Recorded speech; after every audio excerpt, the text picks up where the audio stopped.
Bonjour, donc je m'appelle Jean-Luc André Daciano, je travaille entre autres à la Maison de la Poésie le soir, dit-on, la librairie. En réalité, je suis à l'origine éditeur, je dirige les éditions L'Œil d'Or, que j'ai fondé en 99. Et dans le cadre de mon travail éditorial, j'ai été amené à monter un certain nombre de librairies éphémères pour mettre en avant ma production et la production de pas mal de mes confrères. L'une des librairies avec lesquelles je travaille le mieux, c'est la librairie L'Atelier, dirigée par Georges Marc, qui m'a demandé il y a maintenant 1 an et demi si je pouvais réorganiser pour lui, reprendre pour lui la petite librairie qu'il avait à la Maison de la Poésie, en lui laissant une espèce de carte blanche tout au travail avec son équipe. Et c'est comme ça que je me suis retrouvé dans le hall de la Maison de la Poésie à tenir d'abord une petite table, une grande table, un meuble avec une table, un ordinateur avec des stocks, tout ça, enfin bon, un truc de plus en plus professionnel, et à y être quasiment tous les soirs pour présenter à la fois les livres qui sont liés à la programmation, présente, passé et à venir, et une petite sélection personnelle d'éditeurs plus ou moins difficiles à trouver, puisque j'avais envie de profiter de la visibilité qu'offrait les tables de la Maison de la Poésie pour présenter des textes un peu plus rares, un peu plus inhabituels, un peu plus étranges que ce qu'on peut facilement trouver dans les librairies standards.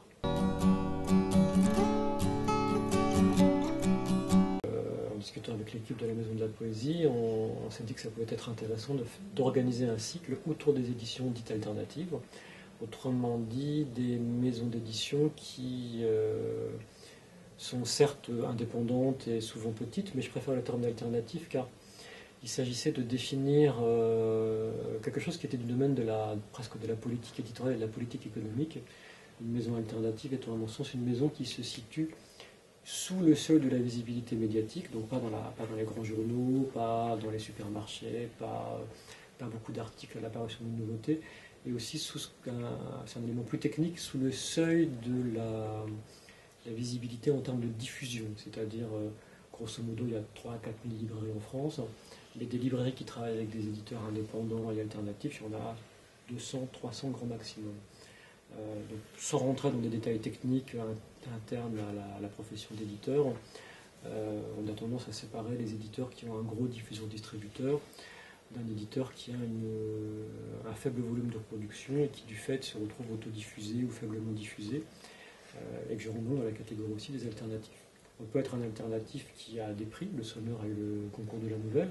mais aucun journal n'en a parlé quasiment. On peut être un éditeur alternatif avec un énorme catalogue, comme on limite ou finitude. Ça n'empêche qu'on est peu présent en librairie, rarement présent dans la presse, et qu'on ne bénéficie d'aucun plan média. Voilà, on est sous un certain seuil de visibilité.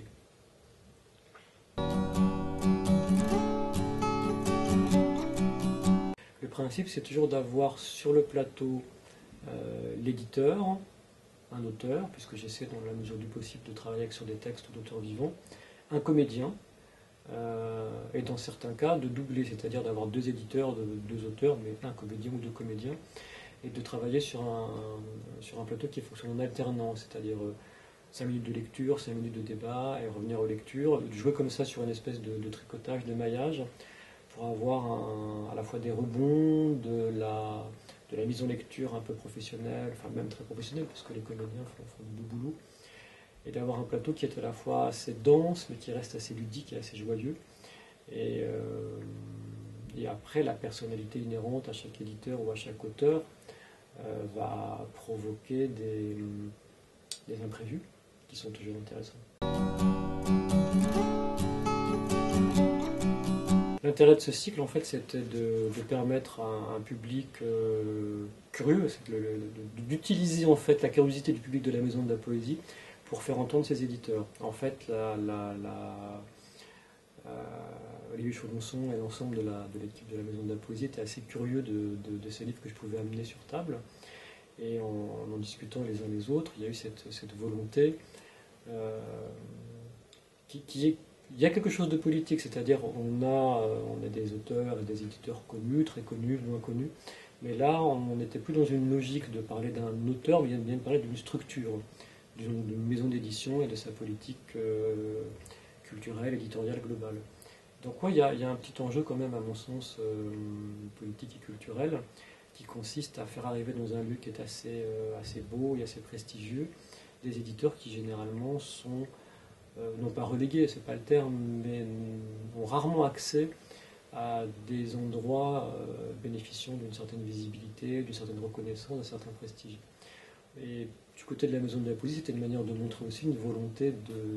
d'élargir son champ d'action, de déployer sa curiosité et de dire qu'il s'intéresse bien, que c'est bien une scène littéraire qui s'intéresse à toutes les littératures. La prochaine édition, c'est le 2 décembre, donc là c'est un peu particulier, je suis un peu à la Maison Tournure, puisque on va mettre en avant un texte autour de Bernard Berrin-Coltès et François Coltès, dont je suis l'éditeur, donc du coup, je vais parler de ma propre maison, enfin je vais faire parler de ma propre maison, mais ça sera assez beau puisqu'on aura Abel Jaffry à la lecture, on a des extraits vidéo inédits de Bernard Berrin-Coltès ou de Patrick Chéreau, on va avoir Cyril Desclés, l'auteur du texte, François Coltès qui sera présent, enfin un plateau assez dense et assez conséquent autour de la manière dont Bernard Berrin-Coltès avait précisé que l'ethnie de ses acteurs était